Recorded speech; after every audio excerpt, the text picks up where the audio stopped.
जब देखा पत्नी ने कि पति सुधर गया, सब कुछ ठीक हो, तो पत्नी भी आ गई, बच्चों को भी ले आई। धीरे धीरे इतना सब कुछ बढ़िया हो गया कि उसने अपना छोटा घर तो छोड़ करके बगल वाली जमीन पर बड़ा घर बना लिया। कहा जिस पर एक समय रोटी खा ले तो 3 दिन तक भोजन नहीं होता था, आज उसकी ये स्थिति हो गई है कि 56 भोग बनते हैं घर में।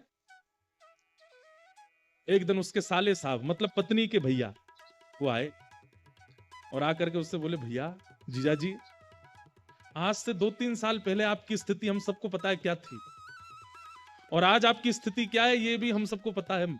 ऐसा क्या किया आपने जो ये सब कुछ इतना हो गया? जीजा जी अदा में बैठे थे, हंस रहे थे। अरे अब क्या बताऊं तुमको, वो नदी है ना हमारे गांव में। बोले हाँ, वहां पे एक कुटिया है, उसमें एक महात्मा रहते हैं।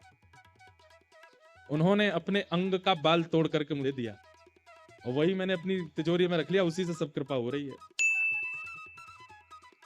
लेकिन सुनो, तुम मत जाना वहां पर, मैंने तुमको बता दिया, और तुमको जितना चाहिए मुझसे ले लो, लेकिन तुम मत जाना।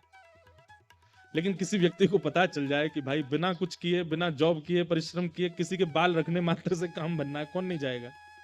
और आजकल के लोग तो ऐसे पे ही विश्वास करते हैं।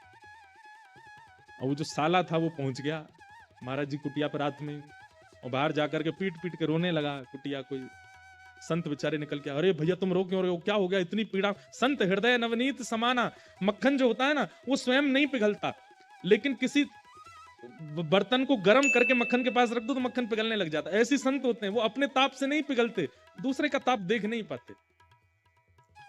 क्या बात है, तुम क्यों रो रहे हो? बोले ऐसे ऐसे मेरे तो कष्ट आ गया है, और भगवान आप मुझे अपना बाल दे दो।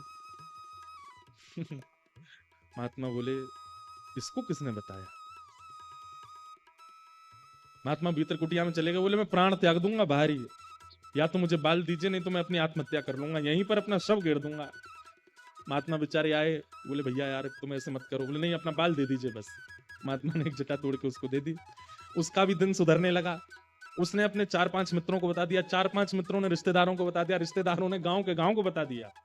अब तो ये स्थिति हो गई कि महाराज जी के पूरी कुटिया चारों तरफ से लोगों ने घेर ली। ना महाराज जी का भजन बन पा रहा था, ना आश्रम, सब बस खटखटा में बाल दे दो। महाराज जी बोले भैया ये क्या तरीका। एक दिन महाराज जी सोचे रात हो गई है, अब मैं भाग जाता हूँ। जैसे ही कुटिया से बाहर निकले तो क्या देखा, सब नदी किनारे सो रहे थे। अरे महाराज जी आ गए, महाराज जी आ गए, आओ आओ आओ। सबने घेर लिया।